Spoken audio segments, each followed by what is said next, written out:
dan juga yang saya raihkan muslimin dan muslimat pada pagi ini. Alhamdulillah kita selesai solat subuh berjamaah. InsyaAllah kita sambung kuliah kita.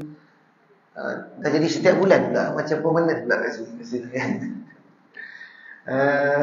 Syukur Alhamdulillah sampai hari ni, sebab malam tadi tengok hujan lebat. Saya sekarang tengah sibuk untuk menulis buku. Tajuk buku saya tu saya bagi nama Polemik Kesalahan Saintifik dalam Al-Quran. Saya pernah kata saya nak tulis tu kan, baru Ustaz tulis, dah sampai bab 10 dah.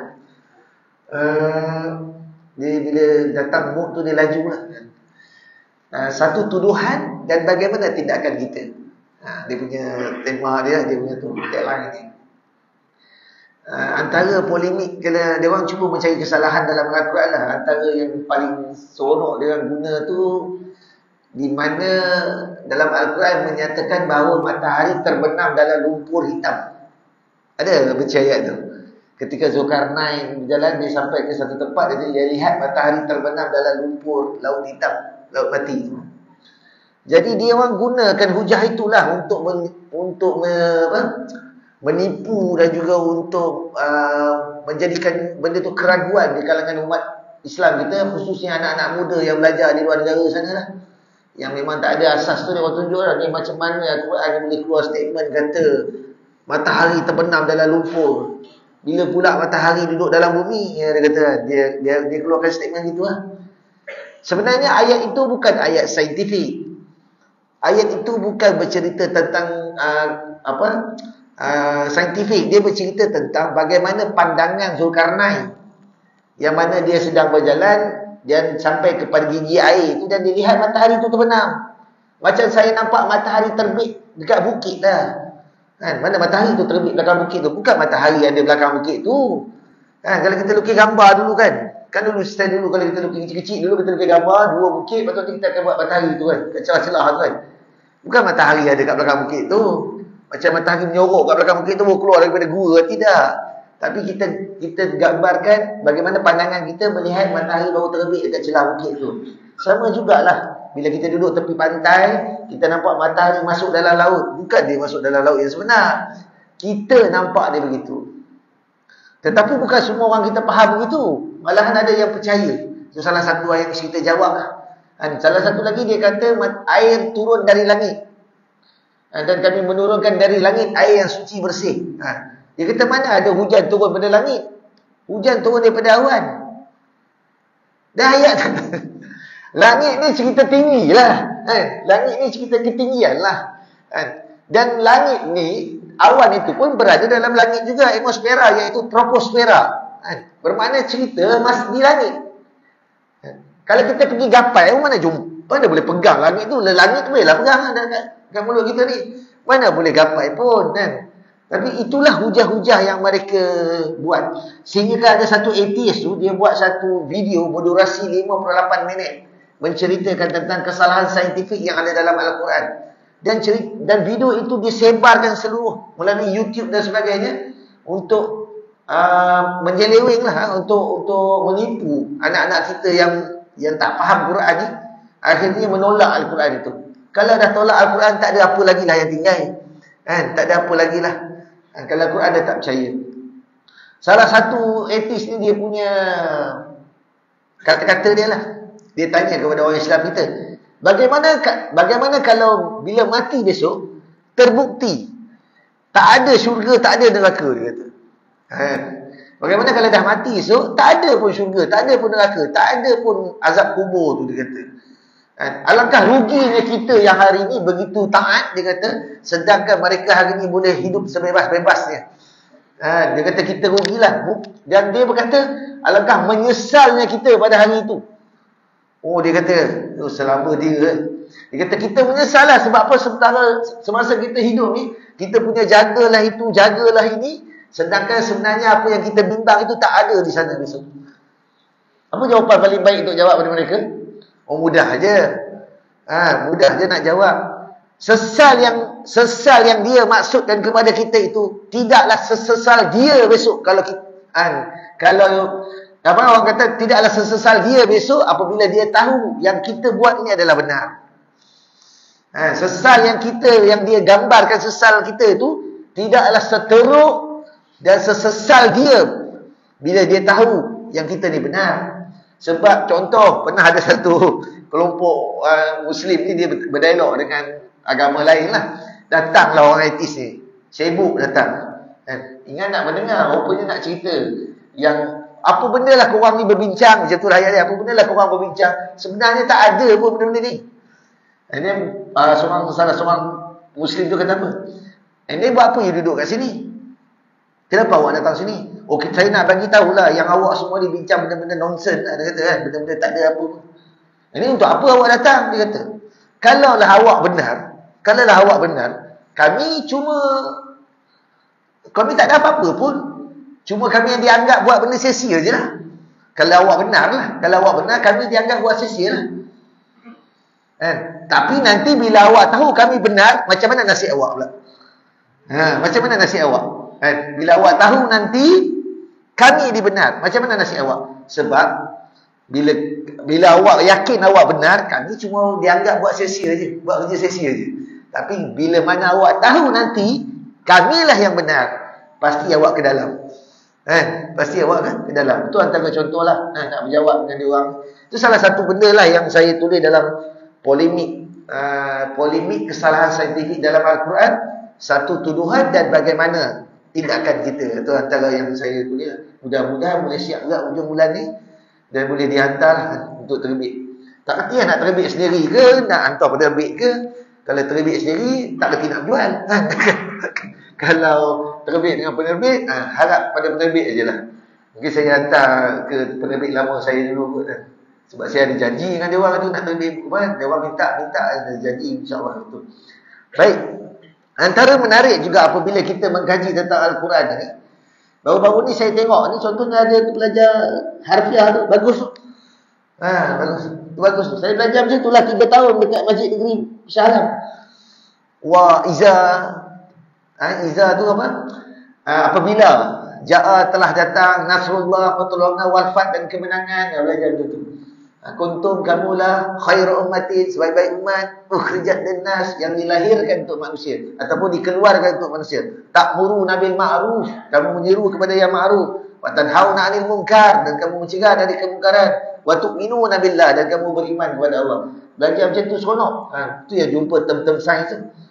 Dan menarik juga belajar tentang harfiah ni, ada orang yang cuba, yang bila dia mahu mengkaji tentang Al-Quran, maka Allah akan buka pintunya selebar-lebarnya untuk kita faham.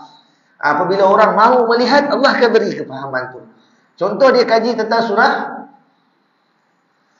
Al-Qadar. Surah Al-Qadar.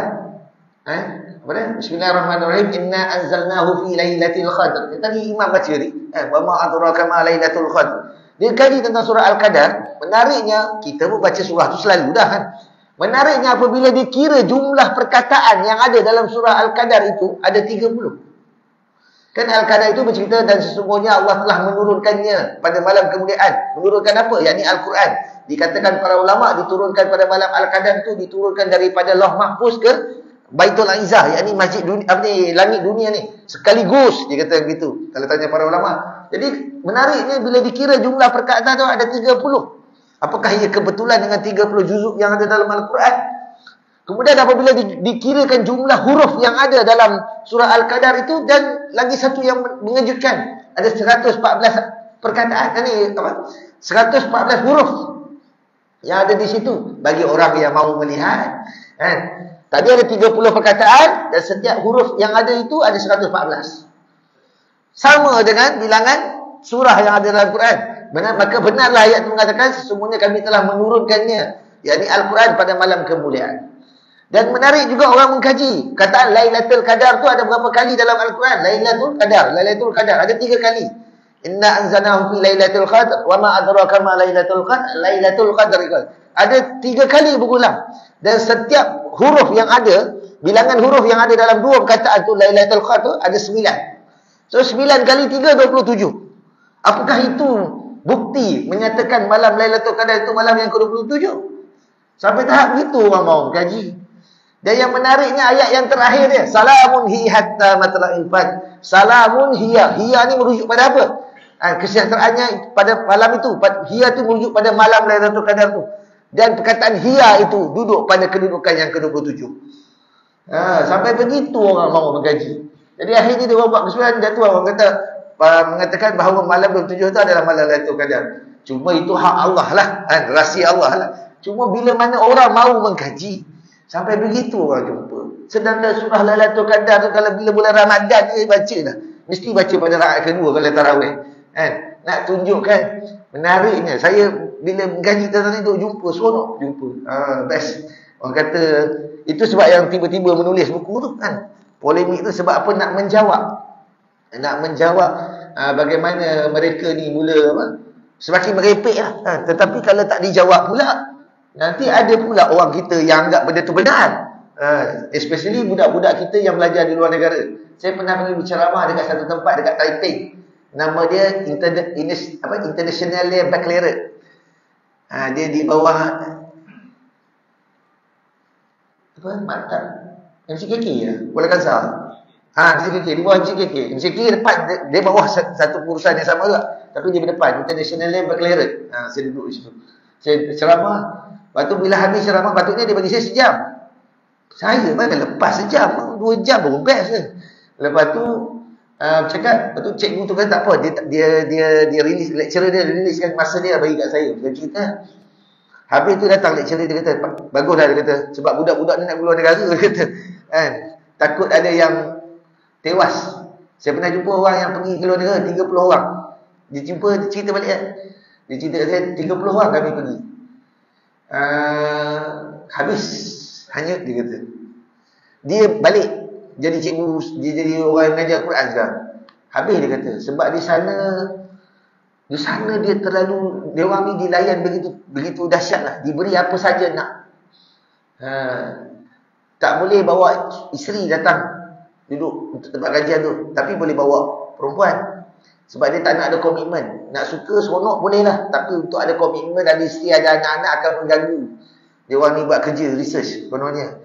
Tapi nak perempuan boleh bawa balik. Lepas tu maksudnya dia bila nak bawa lah, bila tak nak tak apalah. Dia macam tu sampai tahap gitu. Mana tak tewas orang itu dia jadi seronok macam tu. Baik, hari ni saya nak tunjuk sikit tentang, saya pun tak ingat lah apa yang dah buka kat sini Tapi hari ni saya nak tunjukkan tentang sinar cahaya. Dah lah, belum dia tentang sinar cahaya. Menariknya dalam surah An-Nur ayat yang ke-35, satu ayat yang begitu panjang yang bercerita tentang cahaya ni. An-Nur ni, surah An-Nur ni surah cahaya lah. Allah yang menerangi langit dan bumi, bandingan nur hidayah, yakni petunjuk Allah.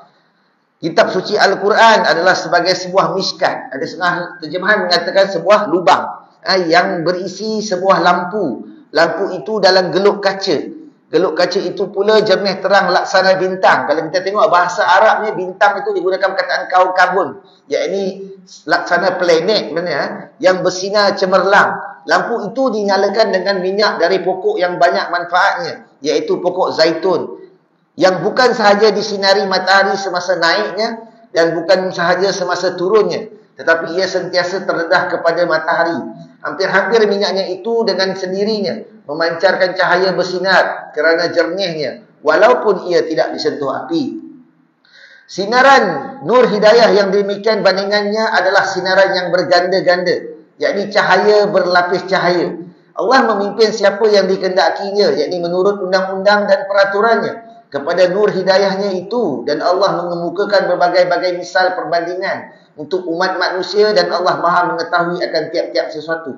Ayat ini begitu besar maknanya, begitu banyak teknologi yang keluar daripada ayat ini. Apa yang saya nak ceritakan, apa yang saya faham setakat inilah. Kalau nak ceritakan lebih daripada itu, saya pun tak mampu. Kerana ayat ini begitu banyak, sehingga kan ada orang yang melihat ayat ini membawa kepada teknologi-teknologi baru hari ini. Kalau kita tengok di sini, Allah kata lampu tu dalam sebuah miskat. Itu ada orang gambarkan. Kalau kita masuk, kita nampak cahaya, kita masuk dalam satu lubang ni, ada yang terjemahkan gua. So bila kita tengok dalam gua, kita nampak ada hujung tu ada cahaya, maksudnya tu jalan keluar itu jalan sinar, patut cahaya yang patut kita ikut lah. Patutnya kalau kita dalam gua kita nampak ada cahaya, itulah laluan yang sepatutnya kita ikut. Sebab tu kalau orang sambung belajar, buat PhD ke, atau buat master, selalunya supervisor kata, kamu ni sekarang sedang masuk dalam gua. Kamu dah nampak cahaya kat depan belum? Belum lagi. Mana dia teraba-raba lagi tu.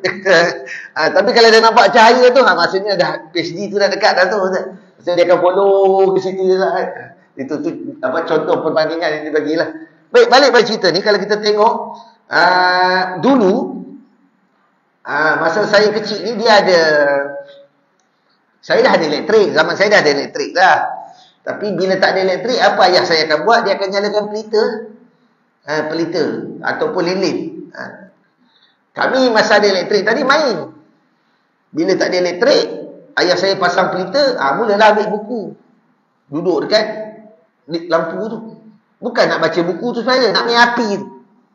Nak main api tu naik seronok kan. Itu kalau ada nyamuk gigit tu, tanpa nyamuk buat apa? Bakar kat lilin tu. Kejam tak? Bakar kat lilin tu kan. Saya tanya pada pelajar, kejam tak? Kejam dia. Memang, tapi dulu budak kan. Bakar tu itu yang, nyamuk rentung kat situ, itu bakar kat lilin tu kan. Baik, apa yang menariknya, apabila kita nak semakin terang, ni contohnya inilah, saya lukis sikit lah. Ni pelita raya. Boleh kot ni lukis pakai tangan ni. Boleh tulis selamat hari raya sini jadi juga. Buah ketupat ke apa kan. Ni lukis pakai jari, kalau ada pen lawa lagi kan. Okey, baik. Tak boleh beli komputer baru lagi. Tak apa-apa, tak sempat pun nak beli. Okey, ni dia akan terang lah. Api ni salah satu cahaya lah. Api ni yang cahaya pada kita. Kalau nak lagi terang, kita buat apa? Kalau nak lagi terang, kita letak kaca. Kan? Kita letak kaca. Dia akan lagi terang. Betul tak? Contoh macam kita letak, kalau tadi kan api tu besar meja ni lah terang dia. Tapi bila letak kaca terang lagi kan. Dulu ada lampu gasoline tu yang pump tu. Saya tengok orang buat je. Saya tengok orang tua buat. Ada seorang pakcik tu buat. Saya kata buat apa tu? Nak bagi terang. Terang betul kan? Kalah lampu tu. Ada ke? Tapi siapa ada tu kaya. Kalau yang ada macam ni biasa-biasa je lah. Lampu yang yang ada gambar amoy kat situ kan. Gantung pelita kecil tu kan. Sempatlah saya semangat saya mana lupa pelita bukan jumpa. Pelita raya jumpa lah. Yang gantung pasal nak bulan Ramadan tu kan. Itu pun beli je. Sekali isi minyak, dah habis tak isi dah. Punya pemalas betul kan. Zaman dulu itulah orang tu duk isi kerja dia. Pergi ke kedai beli minyak gas. Minyak gas kan. Tiba-tiba orang panggil kerosin. Punya nama orang bagi minyak gas kan. Pergi. Jadi beli. Kalau saya orang utara sebut sekupang lah. Minyak sekupang. Dia pun ambil alat tu yang pump. Depan isi kan. Kenangan betul kan. Nostalgia betul kan. Isi minyak. So nak terang kita akan buat letak pelita begini lah. Letak macam ni. So apabila teknologi makin canggih, makin hebat, maka terciptalah mentol. Yang juga dalam geluk kaca. Betul? Yang juga dalam geluk kaca. Siapa pencipta mentol ni? Thomas Alva Edison. Thomas Alva Edison. Pernah dengar tak cerita pasal beliau? Yang mana seorang wartawan yang dikatakan dia gagal 1000 kali sebelum berjaya ni. Ada seorang wartawan tanya pada beliau, apakah tuan gagal 1000 kali sebelum berjaya? Dia kata, saya agak tersinggung dengan soalan itu. Saya bukan gagal 1000 kali, tapi saya tahu 1000 cara kalau buat takkan berjaya. Nampak tak beza? Jawapan orang bijak dia. Kalau orang lain anggap gagal, tapi bagi dia bukan gagal. Dia tahu ada banyak lagi jalan, kalau buat takkan berjaya. Cara dia je berjaya. So kalau ada orang cuba patahkan hujah dia, tuan guna kaedah A, saya nak guna kaedah B, dia boleh jawab, kaedah B saya dah buat, sini takkan berjaya. Saya nak guna kaedah C kat sini okey, kat sini okey, kat sini awak akan gagal. Saya nak guna kaedah D awal-awal lagi tak berjaya. Dia boleh jawab. Nampak tak bagaimana orang bijaksana menjawab? Kan? Pada dia itu bukan gagal. Jadi kalau ada cucu kita, anak kita yang gagal matematik, kan? Janganlah suruh dia tukar bidang. Teruskanlah dengan bidang kejuruteraan tu. Ini baru 2 kali gagal ACMET, mak nak tukar, tak naklah bidang sains, nak masuk bidang lain. Siapa nak jadi engineer nak masuk? Kan? Habislah negara, terpaksa import pula daripada luar, betul? Jadi kita ambil belajar pada ni. Cuma, bila gagal tu suruh dia bertenang, relax. Dan relax dan berubahlah. Jangan relax saja kan. Relax tu sampai bila-bila. Relax dan berubahlah. Itu yang saya cakap pada pelajar dari Malaysia Ramah. Awak kena tenang, relax dan berubah. Kalau awak relax saja, biar awak belah je. Awak tidak berubah. Sama jugalah daripada sini. Menariknya, daripada mana Thomas Alva Edison ni dapat idea? Daripada mana dia dapat idea? Saya tak katalah dia ambil daripada Al-Quran, tetapi ada 2 ayat dalam Al-Quran bercerita tentang perihal tentang perkara ini. Yang pertama surah Al-Kahfi ayat yang ke-96 yang dikatakan oleh Zulkarnain kata apa? Kumpullah besi dan bakarlah besi sehingga ia berwarna api. Dalam terjemahan yang lain menceritakan berwarna merah api. Rupanya besi ni ada 3, dia akan jadi warna merah dengan 3 cara. Yang pertama kita bakar, nanti dia akan jadi besi tu yang warna ketang buat pedang ke buat apa dah, besi warna merah. Yang kedua kita alihkan elektrik. Bila kita alihkan elektrik, nanti sampai satu tahap dia akan jadi warna, dia tak akan keluar warna. Kalau pada bawah pada 300 darjah Celsius dia biasa lagi. Bila atas 800 darjah Celsius dia akan jadi warna kemerah-merahan. Dia panggil incandescent.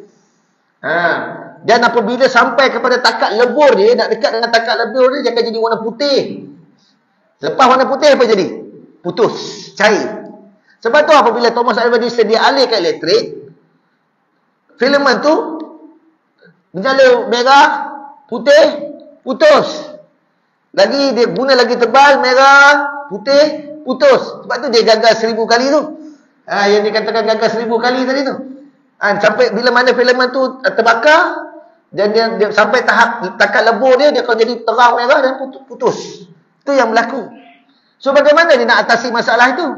Maka dia letakkan dalam geloh kaca yang mana dia vacuumkan benda tu, tidak ada oksigen dalam tu, maka tidak berlaku pembakaran sempurna. Dan akhirnya filament tu terus menyala begitu je dengan warna oranye tadi tu. Itu yang boleh dapat mentol lah ni. Kalau nak tengok sikit video dia, saya tunjuk dia. Bagaimana orang memikirkan yang menyebabkan Thomas Alva Edison tu boleh buat eksperimen ni.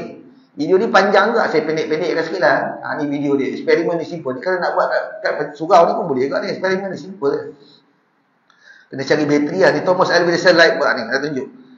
Daripada tadilah, bakarlah besi sehingga dia berwarna api dan lampu itu dalam gelob kaca. 2 petunjuk itu sama macam mentol ni. Itu saya lihat bagaimana dia boleh dapat idea. Apakah dia juga baca Quran? Saya tak kalah nak kata gitu, tapi kita ni dia tutup, dia guna gelob kaca tu, dia guna botol lah. Sekarang ni dia ambil dawai ni boleh jadi tali gitar pun boleh. Kemudian dia kepit dekat klip buaya kat sini, bukan klip buaya lah, klip. Dia kepit dekat sini. Saya lajukan sikit lah, lama tunggu dia ni buat kerja ni. Dalam masa dia kepit kat sini, kemudian dia ada kat elektrik, tapi untuk jaga keselamatan dia tutupkan kaca dululah. Cuma dia letak macam tu saja, dia tak tutup ketat-ketat. Dia letak gitu je. Okey, sekarang dia alihkan elektrik, apa berlaku? Kita tengok apabila dia alihkan elektrik, filament tu akan menyala dan sampai satu tahap dia akan putus. Kerana dalam kaca ni masih ada oksigen lagi yang membantu pembakaran sempurna tu terjadi. Dan putus. Nampak Dan putus. So macam mana dia nak buat lagi? Okey, dia buat sekali lagi eksperimen ni, dia ganti dawai yang baru. Okey, dia dah ganti dawai yang baru, kemudian dia letak lilin. Bila dia letak lilin, dia nyalakan api, dalam masa sama dia tutup botol. Selagi mana lilin tu menyala, bermaksud ada oksigen dalam tu. Sebab oksigen membantu pembakaran. So apabila oksigen habis, lilin pun padam. Apabila oksigen habis, lilin pun padam. Okey, ni dia nyalakan lilin, dalam masa sama dia tutup. Ketat-ketat dah. So selagi mana ada oksigen, lilin tu akan nyala. Apabila lilin oksigen dah habis, lilin tu akan padam, baru dia nyalakan switch untuk hasilkan atau alihkan elektrik tu. Sebab apa? Selagi mana ada oksigen, dia akan membantu pembakaran, menyebabkan dawai itu putus. Kita tengok dia nak alihkan elektrik ni. Dia punya cerita tu lama daripada saya cerita ni. Saya lanjutkan sikit. Okay, sekarang dia sambung, dia menyala. Dia akan menyala macam ni lah, tak putus. Dia tak akan putus. Menariknya. So apabila, daripada mana dapat idea tu? Saya kata, tadi bakarlah besi sehingga ia berwarna merah api. Dan ayat yang satu lagi, lampu itu dalam gelob kaca. Saya ni beruntung, bernasib baik. Dulu zaman kenduri, yang orang ada wayar panjang tu, dia ambil mentol, dia sambung, dia cucuk dekat wayar tu. Pernah tengok tu? Nyala lagi. Dia gantung wayar kenduri. Sekarang boleh lagi ikut rasanya kan. Sambung kat kemah-kemah kenduri tu. Kebetulan masa dia orang tengah pasang tu, lampu tu putus. Tali rafia dia tu. Orang dulu ikat pakai tali rafia je kan. Putus, jatuh. Salah satu mentor tu pecah. Dan kebetulan ada yang on switch. Saya tengoklah lampu lain menyala, lampu yang pecah tu, filamen yang menyala, putus. Masa tu tak faham lah apa lagi kan. Tapi saya nampaklah tengok. Putus. Bila kaca ni pecah, filamen tu putus. Tapi bila yang tak pecah, filamen tu tak putus. Tak kerti ni. Rupanya, sebab bila dah pecah, dia terdedah kepada oksigen yang banyak, maka pembakaran sempurna berlaku dan akhirnya putus. So itulah yang berlaku lah kalau nak tengok macam mana bagaimana petunjuk dari Al-Quran menggiring, iaitu bakarlah besi sehingga ia berwarna api dan lampu itu dalam geluk kaca. Ini antara contoh lah yang menarik yang saya lihat. Boleh kita terdedahkan pada anak-anak kita supaya mereka lihat. So tentang geluk kaca lagi, apa yang menarik tentang geluk kaca ni? Apabila cahaya matahari memasuki satu prisma kaca, cahaya matahari warna apa? Cahaya matahari warna apa? Putih. Cahaya matahari warna putih. Dan akan menghasilkan 7 warna yang kita sebut sebagai spektrum warna. Spektrum warna. Ini belajar ni kat sains sekolah ni. Hari ni belajar kat surau. Okey ni kan. Spektrum warna. Kita sebut warna pelangi. Betul. Barulah orang tahu pada cahaya matahari ni ada 7 warna. Itu hari ni mungkin akan datang macam-macam warna lagi jumpa kan? Sebab kemampuan teknologi ketika itu. 7 warna yang kita panggil warna pelangi. Kalau nak tahu macam mana nampak warna pelangi, boleh letak dekat air tu, nanti dia pantulkan dengan cermin dalam tu, boleh keluar ni lah cahaya pelangi. Anak-anak kita buat dekat sekolah eksperimen tu. Kat surau ni tak payahlah kot kan buat eksperimen tu. Dan menariknya, pada setiap warna ni dia ada gelombang. Warna dia ada gelombang. Dan setiap gelombang ni dia berbeza panjang gelombang dia. Dan Allah sebut dalam ayat Al-Quran tadi, apa dia? Dia kata apa? Cahaya berlapis cahaya. Ataupun cahaya atas cahaya. Dia sebut begitu. Maknanya cahaya atas cahaya. Itu yang dia orang kata daripada ungu, indigo, biru, hijau, kuning, oranye, merah. Ada 7 warna tu. Anak kita hafal tu untuk jawab exam. Untuk jawab exam. 7 warna tu. Dia ada gelombang yang berbeza. Yang pendek, biru dan ungu. Yang panjang adalah merah. Ungu kita susah nampak. Yang kita nampak warna biru. Sebab tu ada orang tanya, kenapa? Ke terbalik saja. Yang pendek biru, betul. Yang pendek biru, yang panjang merah. Bukan, betul, yang panjang merah. Sebab apa? Apabila kenapa langit ni kita kelihatan biru? Kerana pada jarak yang dekat, hanya gelombang yang pendek yang sampai pada mata kita. Sebab tu kita nampak dia biru. Nanti bila petang, kita akan nampak langit tu kekuningan. Lagi petang kita akan nampak dia oranye. Lagi petang kita akan nampak dia merah. Salah satu tanda masuknya waktu maghrib, mega merah di langit. Kenapa langit pada kita jarak jauh tu kita nampak merah? Hanya pada jarak yang jauh itu gelombang yang panjang je sampai pada mata kita ini warna merah. Sebab tu kita nampak langit yang jauh tu merah. Kalau lah kita ada jet laju, kita terbang pergi ke langit merah tu pun kita akan nampak biru juga. Pernah berlaku di Jambi, Indonesia. Kerana ketebalan jerebu yang tebal ketika itu menyebabkan penduduk di situ nampak langit dia merah. Mungkin kerana ketebalan itu hanya gelombang yang panjang yang sampai ke mata penduduk itu, maka mereka lihat merah. Keluarlah cerita yang bumi dah nak kiamat dah. Sedangkan dia yang nampak merah, kita nampak langit biru je. Tapi bila orang bercerita nak kiamat ni, cerita dia kadang-kadang melebihi daripada para ulama' lagi. Awal-awal lagi dah keluar dah cerita tu kan. Dah nak kiamat. Ulama' tak kata apa, dia orang dah kata dah dulu. So, lepas itulah kalau kita tengok warna yang kita mudah nampak, ini warna biru. Biru adalah gelombang yang pendek dan merah itu adalah gelombang yang paling panjang. Kalau dalam air lain pula. Dalam air lain, terbalik. Dalam air terbalik. Okey, sambung balik cerita ni. Warna-warna ni, menariknya apabila saintis tahu pada cahaya ni ada warna, maka terciptalah TV warna. Terciptalah TV warna. Sebab TV warna ni kan dia berdasarkan cahaya juga. Bagaimana TV warna? Dulu saya sempat TV hitam putih. Dia ada 2 siaran je. Kan Datuk kan? TV 1, TV 2. Yang zaman dulu yang pusing tu. Tek tek tek tek tek tek. Tek tek tek tek tek. Bosan TV 1, pusing TV 2. Bosan TV 2, Pusing TV 1. Itulah siaran yang ada. Kalau tak ada, keluar. Tunggulah Ksatria Baja Hitam, Gaban. Voltron, itulah cerita kami tengok zaman saya kecil kan. Saya rasa yang ada kat sini pun lebih tahu cerita tu lah. Tak pun kalau cerita yang bola tampar tu, Mirror Attack, itu tahulah kan. Ingat lagi ya cerita-cerita tu kan. Itulah cerita yang ada ketika itu.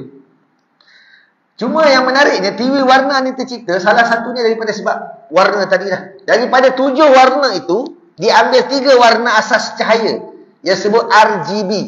Red, green, blue. 3 warna asas cahaya. Ada satu warna kat tangan, bukan warna asas kuning, merah, biru ke? Itu warna asas watercolor. Warna asas cahaya hijau, merah, biru. Hijau, merah, biru. Kita tengok sikit video dia. Bagaimana TV warna tercipta. Oleh kerana TV warna ni TV lama, maka cerita dia pun cerita lama lah. Kita tengok sikit video dia. Menarik juga kan.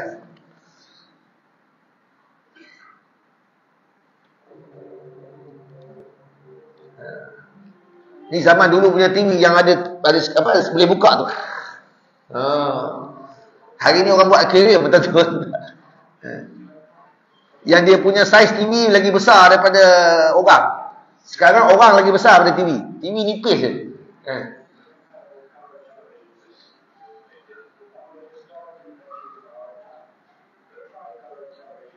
Ni CRT.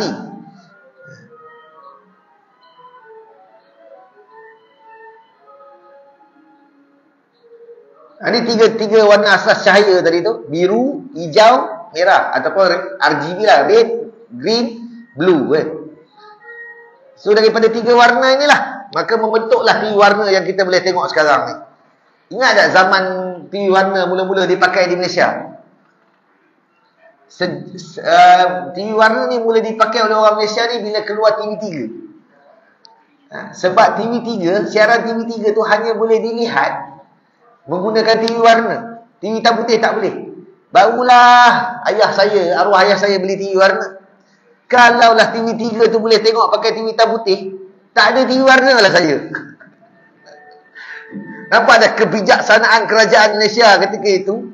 Bagaimana nak mengangkat martabat rakyat dia, kena bagi satu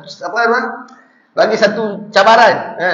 Ada juga yang bising, kenapalah tak boleh tengok TV hitam putih, nak menyusahkan rakyat, nak kena beli pula TV baru. Tapi kalau tak buat macam tu, tak beli. Baru beli. Baru reti beli ni TV warna ni. Ni zaman dulu punya warna lah. Tak adalah cantik. Sekarang dah cantik dah kan. Sekarang teknologi dah canggih, dah cantik. Sama jugalah zaman PKP. Orang pun kata kenapa menyusahkan, nak kena beli macam-macam. Tapi disebabkan PKP itulah. Kerana kena belajar secara online. Semua rumah sekarang boleh dikatakan ada internet. Dan semua rumah kebanyakan ada laptop. Ataupun adalah paling tidak pun satu laptop. Tab. Untuk di situ berjaya mengangkat bagaimana rumah yang sebelum ni tak menjadi keutamaan pun untuk ada sebuah komputer ataupun laptop. Sebab dulu kerajaan pernah kempen untuk setiap rumah ada satu komputer. Di mana kita nak bawa generasi ni guna komputer. Adalah juga di mana jabatan-jabatan kerajaan mengajar senior-senior yang dulu daripada typewriter tak tukar pada komputer. Macam-macam kursus dibuat kawan dulu kan. Tapi bila dah ajar balik guna typewriter juga. Tak belajar apa pun. Ada tu tengah ngajar tu kan. Dia tengok macam tu je. Okey. Nanti Datuk tekan ni nanti Datuk tekan. Ya. Tak masuk pun. Tak masuk pun. Maknanya macam mana nak ngangkat martabat masyarakat ni untuk berubah tu bukan senang. Hanya keadaan memaksa tadilah. Apabila mereka nak tengok TV 3, maka kena beli TV warna, barulah semua rumah di Malaysia ni ada TV warna. Kadang-kadang kena macam tu, kena paksa. Apabila nak menjadikan setiap rumah ni ada laptop, ada komputer, maka berlaku COVID tu lah. Semua rumah ada laptop. Semua rumah ada komputer. Kawan saya siap boleh beli tab seorang satu dekat anak. Tiba-tiba boleh beli pula. Dulu macam tak boleh beli je. Beli benda lain boleh. Beli benda-benda lain berjalan boleh. Beli tu tak boleh. Samalah juga kat tempat saya dulu.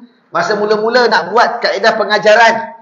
Yang dalam sebulan, 3 minggu belajar secara bersemuka, 1 minggu belajar secara online. Itu cita-cita masa tu.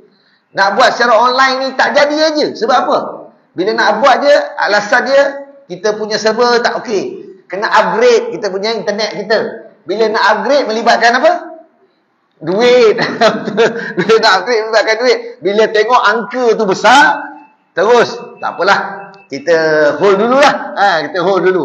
Bila bercakap, kita akan laksanakan pembelajaran secara online ni. Satu minggu belajar online, 3 minggu belajar offline bersemuka. Bila nak buat je, cerita orang daripada pihak ICT ni kata apa? Kita kena upgrade sistem server kita supaya baru kuat. Kalau tidak, bila ramai masuk hand. Tak jadi, tunda. Sekali COVID, terus ada duit. Jadi, elok pula je kan. Kadang-kadang memang kena macam tu. Rakyat Malaysia dia kena bagi sekali lah. Macam tu lah. Orang kata apa? Kena sikit ketuk, baru berjalan. Kena ketuk sikit, baru berjalan. Baru jadi. Elok pula ada rupanya dananya. Ada rupanya ada upgrade terus sistem. Dalam masa seminggu, semua orang dipaksa belajar. Macam mana nak guna software. Masa itulah baru orang reti guna Google Meet. Baru orang reti guna apa? Semualah Zoom dan sebagainya. Sebelum ni tak pernah tahu pun. Dan hari ni barulah meeting pun telah dinormalisasikan. Kadang-kadang meeting untuk orang yang jauh tak payah datang lah. Tak apalah, awak boleh guna online. Vibra pun boleh online. Kahwin pun boleh online. Macam tu kan. Dan boleh kan. Maksudnya ketika keadaan desak baru jadi. Sebab tu bila mana kerajaan masa ketika TV3 terkeluar hanya boleh dilihat dengan TV warna je. Barulah rakyat Malaysia ni ada TV warna. Kalau tidak, saya ingat sampai hari ni lagi ada TV hitam putih. Tapi kalau ada orang ada TV hitam putih tu bukan sebab dia beli TV hitam putih. Warna dia hilang. Maksudnya dia rosak lah tu kan. Dia menyebabkan dia ada TV warna. Okey, baik balik cerita kita ni. Menarik pasal warna ni. Ada di kalangan kita yang diuji. Ada di kalangan kita yang diuji dia buta warna. Blind colour kan? Colour blind. Balik kan? Colour blind. Dia buta warna. Ada orang kata rabun warna. Mana ada rabun warna? Buta warna kan? Kenapa jadi begitu? Apabila cahaya yang 3 tadi masuk ke mata dia, iaitu RGB tadi tu, masuk ke mata dia, akan berlaku pertindihan di antara 2 atau 3-3. Yang paling teruk apabila 3-3 warna dia bertindih lah. Yang biasa berlaku 2 bertindih. So apabila merah dan juga hijau bertindih, apa yang berlaku? Dia akan nampak semua ni coklat kan? Semua warna perak. Cuma dia akan nampak ni perang tua, perang cair, perang muda, dia akan nampak begitu. Macam selera, nampak coklat ada selera. Nampak coklat semua kan? Selera nampak coklat kan? Ada orang kalau dia nampak kuning, kuning lah semua. Kuning. Semua kuning. Tak cantik betul kan? Tengok lah. Jom kita tengok sikit orang. Okay, sebelum tu. Apabila ada isu ni, sepatutnya yang kita perlu fikirkan, bagaimana untuk membantu golongan ni. Sebab itu, apabila orang yang melihat ini sebagai satu cabaran, ataupun melihat bagaimana Allah membuatkan perkara ini untuk kita menggunakan akal fikiran kita memikirkan untuk membantu, akhirnya terciptalah lensa enkroma ataupun enkroma lens, yang mana apabila dipakai oleh orang yang buta warna, maka dia dapat melihat seperti mana kita melihat. Jom kita tengok bagaimana reaksi seorang budak ni apabila dia melihat bumi ni. Dan alangkah terkejut dia bertanya, apakah begini rupa bumi yang kamu lihat? Dan bila kita jawab ya, menangis dia. Kita tengok sikit video dia kan, bagaimana benda itu berlaku.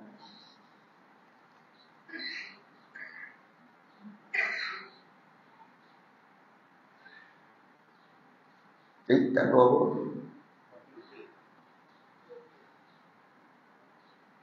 Ya, tutup balik.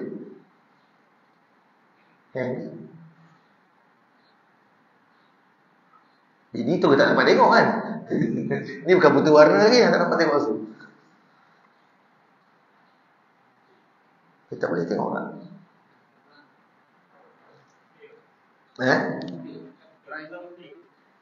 Apa tu?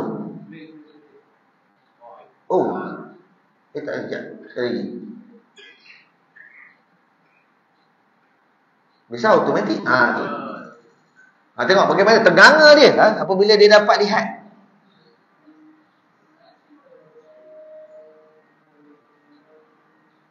Generasi kita hari ni tengok langit berwarna biru pun tak tanya kenapa dia biru. Bagaimana kelihatan biru? Maknanya mata kita tengok suatu benda menarik yang Allah buat, tak ada rasa apa nak tanya. Bagi generasi yang begini, yang serba kekurangan, bila mana dia dapat lihat seperti mana kita melihat, maka menangis mereka.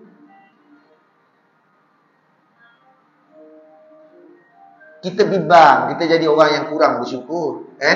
Kerana kelebihan-kelebihan yang Allah beri pada kita, maka kita rasa kita tak rasa apa-apa pun. Malahan sampai kita rasa memang patut pun kita begitu. Sedangkan mata ni, kalau nak digantikan dengan amal ibadat yang kita buat, tak terganti pun dengan nilai mata. Dengan nilai mata. Nampak bagaimana orang yang tidak diberi peluang melihat, namun apabila diberi peluang melihat, menangis dia. Dia lepas lihat, tengok. Dia siap tengok, oh rupa dia yang baru dia tahu, hijau ni ada macam-macam hijau rupanya.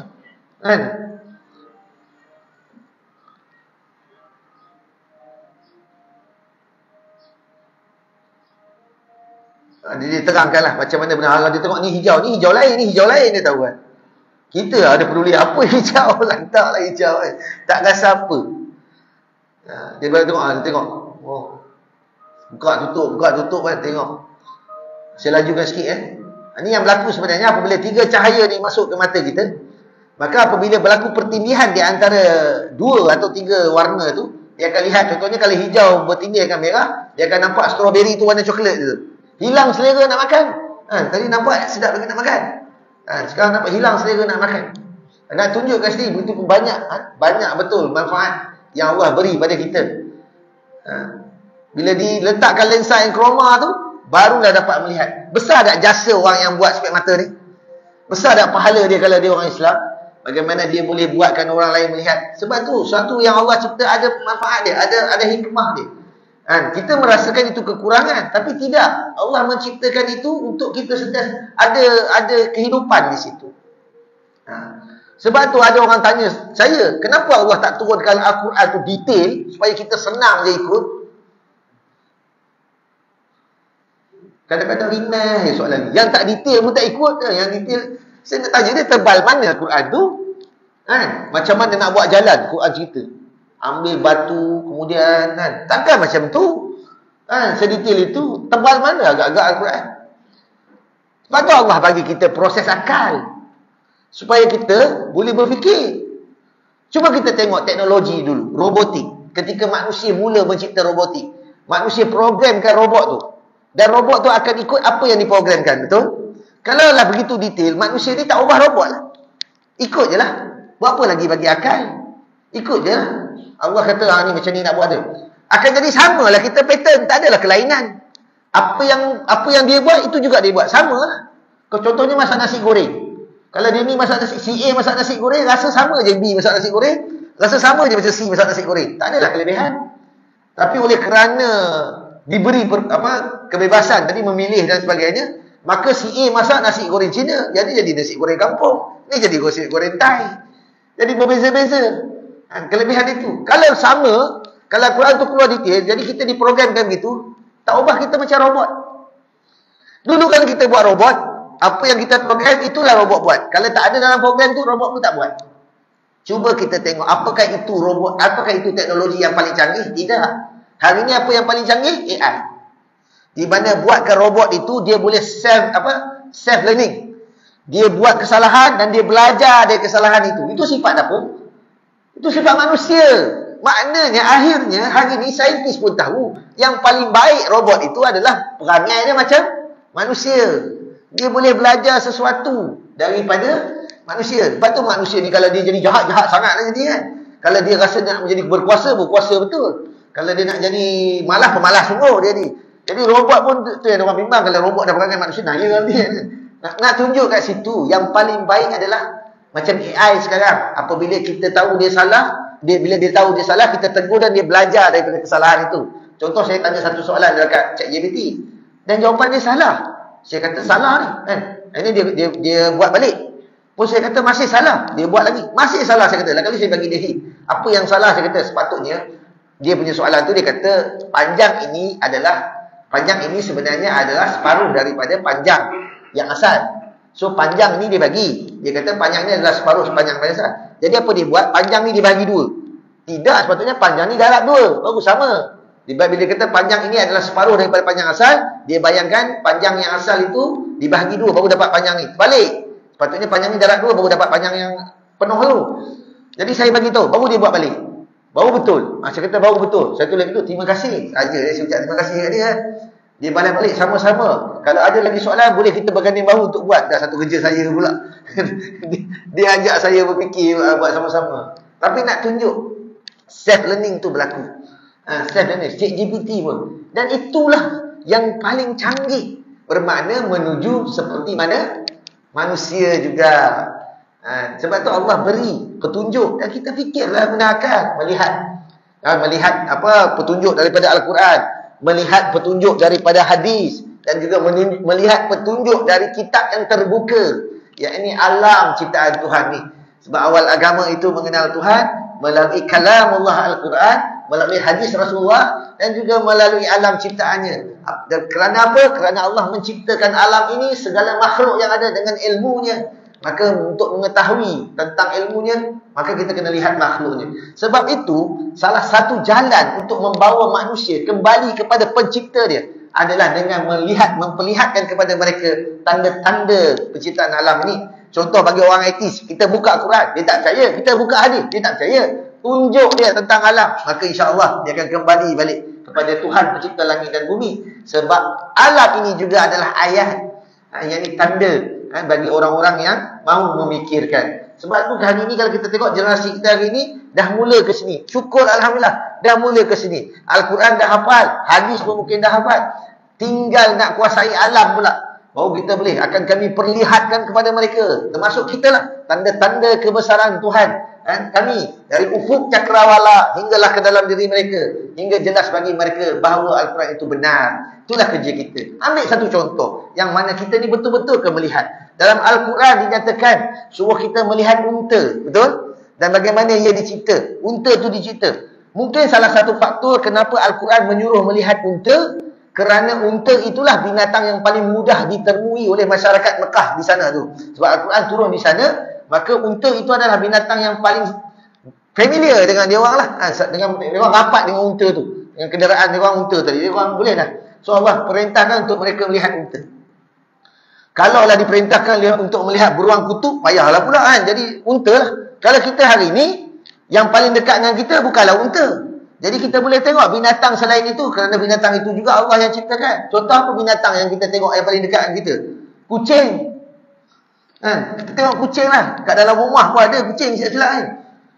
Selama mana kita hidup, kita tengok kucing, apa produk yang kita dah keluar. Apa produk yang kita dah keluar. Selama mana kita hidup. Contoh, kita tengok orang yang mahu melihat kucing. Seorang lelaki, ni cerita lama ni, dia lihat ada macam ada benda dalam bawah kereta dia. Malam, waktu-waktu dia kata macam ada sesuatu bawah kereta dia. Apabila dia sulung, ada dua pasang mata kembali silau pada mata dia lah. Dan dia dapati itu kucing. So apabila dia sulung, rupanya pada mata kucing, dia ada lucida topidum yang memantulkan balik cahaya. Dan perkara ini sama pada binatang-binatang liar yang lain, termasuk harimau, singa, serigala. Yang mana kelebihan itu menjadikan mereka ni boleh memburu pada waktu malam. Boleh memburu pada waktu malam. Sebab tu zoo Taiping tu dia buka waktu malam.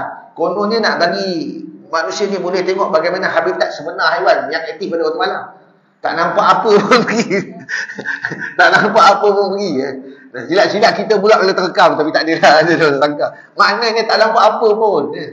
Baiklah pergi siang, nampak juga. Walaupun binatang tu tidur pun tidur lah. Jadi kita nampak dia kan. Kita yang risau kalau kita tak nampak dia kan.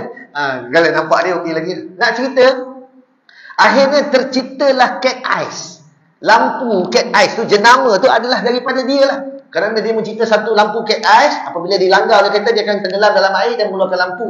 Bateri itulah, bila bateri tenggelam air, dia akan keluarkan elektrik dan menyalakan lampu. Dipasang pada tengah jalan tu, di antara pembahagi jalan tu, supaya apabila kereta lalu, dia akan nampak mana line jalan raya tu. Hari ni dah ada dah berkedip-kedip, tak pakai dah bateri tu, dia pakai solar. Tu cat eyes. Hasil tercipta kerana melihat mata kucing. Dengan melihat mata kucing tercipta. Dan ada lagi apa kelebihan kucing? Bulu lidah dia. Yang mana lidah dia digunakan untuk mengesat bulu dia kan. Akhirnya ditiru, dibuatkan sikat. Kalau kita ada sofa yang ada bulu kucing, guna sikat tu, boleh hilang, boleh tanggal tu. Sama seperti mana kucing buat pada ni. Maksudnya keluar pula sikat bulu kucing. Boleh jual. Orang tengok kucing keluar produk. Tadi dah keluar cat eyes. Kemudian lidah keluar pula sikat. Apa lagi produk terbaru keluar daripada kucing ni? Kuku dia. Kucing, kuku dia kalau dia geram dia keluar lah. Bila dia simpan tu. Boleh keluar, boleh simpan. Kuku kita tak boleh. Kuku dia boleh keluar simpan kan. Jadi akhirnya tercipta satu untuk penciptaan paku payung. Paku tekan tu. Apabila mana orang ambil dalam kuantiti yang banyak kan cucuk kan. Sekarang dia pakai alat tu bila boleh tak kena cucuk. Bila nak tekan baru keluar paku tu. Sama macam kuku kucing. Dibuat di Jepun. Maknanya orang tengok kucing keluar produk. Kita tengok kucing tengok berak kat mana pula dia ni kan. Kita tengok. Sebelum tu saya nak tanya, kucing ni karnivor ke omnivor? Kucing ni karnivor ke omnivor? Dia ni makan daging ke ataupun makan serba-serbi? Ke herbivor? Makan tumbuhan tak ada. Kucing ni karnivor ke omnivor? Kucing ni kalau ikut habitat sebenar dia adalah karnivor. Dia makan daging. Tapi kenapa dia makan serba-serbi? Itu sebab kita yang ajar dia. Kita pergi ambil nasi, gaul dengan ikan bagi, dia makan. Itu kita ajar dia. Daripada kecil. Harimau pun kalau kita buat gitu pun dia akan makan itu juga. Tapi kalau ikut habitat asal dia adalah pemakan daging. Sebab tu dia ada taring. Dia mana ada gigi kaki, dia mana ada macam apa? Binatang herbivore ni. Dia ada gigi taring. Sebab dia makan daging. Sebab tu kalau orang yang bela kucing yang hebat-hebat ni, dia akan bagi makanan yang special. Makanan tu daripada ikan, daging kan. Yang bagi makan nasi semua tu, lepas tu bulu dia pun tak cantik kan. Nak bulu cantik, kenalah bagi makanan itu tu yang mahal tu. Kan, saya tanya ada seorang tu dia bela 3 ekor. Saya kata berapa? Sebulan habis 800. Bela kucing ni 800 habis. Saya kata dah boleh beli kereta lah satu. Saya kata dia. Sebab 3 ekor kucing 800 sebulan habis. Tapi sebab dia nak bagi bulu cantik, maka dia bagilah makanan yang berkhasiat, yang diperbuat daripada ikan ataupun ayam. Maksudnya daripada daging, sumber daging. Bukan yang macam kita nasi tak habis so bagi kat dia kan. Itu yang keluar. Lepas tu duk perasan bilalah kenapalah kau tak cantik, kenapalah kucing sebelah cantik. Kita berbeza kat dia pula. Kau ni tak cantik langsung. Tengok kucing sebelah tu cantik dia. Macam husband marah kat wife jugalah kan. Kenapalah kau ni tak siap elok-elok. Padahal tak bagi duit, macam bagi duit. Lawa lah jadinya kan. Macam tu lah lebih kurang cerita dia kan. Sama balik pada kucing. Dan satu lagi menarik pasal kucing ni. Saja cerita kucing ni sebab kucing dia dekat dengan kita. Tahu tak tapak kaki dia tu mengelembung sikit. Menyebabkan dia datang tak dengar. Itu dia panggil, ada orang kata tapak kaki dia berbantal. Macam bantal sikit. Hari ni dipasang pada robot. Supaya robot jalan taklah bunyi kelekang, jalan itu jalan. Tak dengar. Supaya robot jalan tadi. Jadi kelebihan tapak kaki yang mengelembung tu menjadi idea kepada saintis untuk letakkan pada tapak robot tu. Supaya dia bila dia jalan sedap. Kita pun kalau kasut kita mengelembung ke sedap pijak kan. Tiru kucing tu juga. Dan lagi satu yang dia orang tiru kucing. Kucing bila kita lepaskan daripada satu tempat yang tinggi, dia akan terbalik, duduk balik. Tegak balik. Itu mekanisme tu sedang ditiru dekat robot. Bila robot terbalik, dia akan tegak balik. Bila terbalik, tegak balik. Bila terbalik, tegak balik. Untuk tiru pada robot, meniru kucing. Dan bila mana dia mendarat tu, dia punya, orang kata apa, exober dia tu bagus lah. Dia kata, tiru kucing. Itu antara yang jurutera sedang buat. Mechanical engineer sedang buat. Untuk kereta dan sebagainya. Kalau terbalik, dia duduk tegak balik itu. Tak adalah terbalik itu, terbalik, duduk balik tegak. Tiru kucing. Walaupun kucing tu ada yang menjadi musuh pada kita, sebab dia duduk berak mata. Ada juga. Saya kat taman saya duduk gaduh pasal kucing. Ni kucing siapa? Tak larat saya nak buang. Saya kata dia ambil cangkul buang dah lah. Tak payahlah bising-bising. Saya dulu ada seorang kawan, dia cerita pengalaman dia dengan jiran. Jiran tu bela kucing banyak. Berak lah. Jadi dia mula geram. Dia ambil tek kucing tu, dia baling kat lantai sebelah jiran tu. Sebab kucing jiran buang kan. Tapi benda ni berlaku bertahun lama tak? Lain kali dia datang kesedaran. Tak apalah, ambil buang. Lain kali dia dah jadi apa? Dia boleh reda lah. Buang elok je. Tak jadi. Bila tengok tek kucing tu, dia ambil cangkul, buang. Tak adalah tiba-tiba rasa macam sakit hati kat jiran, dah tak ada dah. Saya dekat kucing mana kata, ambil cangkul buang je lah. Tak payah nak bising-bising dalam Facebook. Ataupun dalam grup taman. Saya dalam grup taman tu bergaduh pasal kucing. Tapi nak buat macam mana? Bukan semua orang boleh terbuka macam tu kan. Kalau saya ambil, saya buang, selesai kes. Besok ambil lagi, buang. Lusa ambil lagi, buang. Dah kau pun berpahala juga. So diam kat situ lah. Baik, nak tunjukkan kat sini, kalaulah kita dapat melahirkan generasi yang akan datang yang melihat alam ciptaan Tuhan ini, lalu membangunkan inovasi, macam-macam produk atau inovasi, dan akhirnya memperlihatkan kepada generasi yang akan datang betapa besarnya kekuasaan Allah, betapa hebatnya Tuhan pencipta langit dan bumi ini. Kalau kita merasakan ciptaan kita itu hebat, maka sang pencipta Maha hebat. Itu yang kita harapkan. Itu saja daripada saya. Wabillahi taufiq wal hidayah. Wassalamualaikum warahmatullahi wabarakatuh.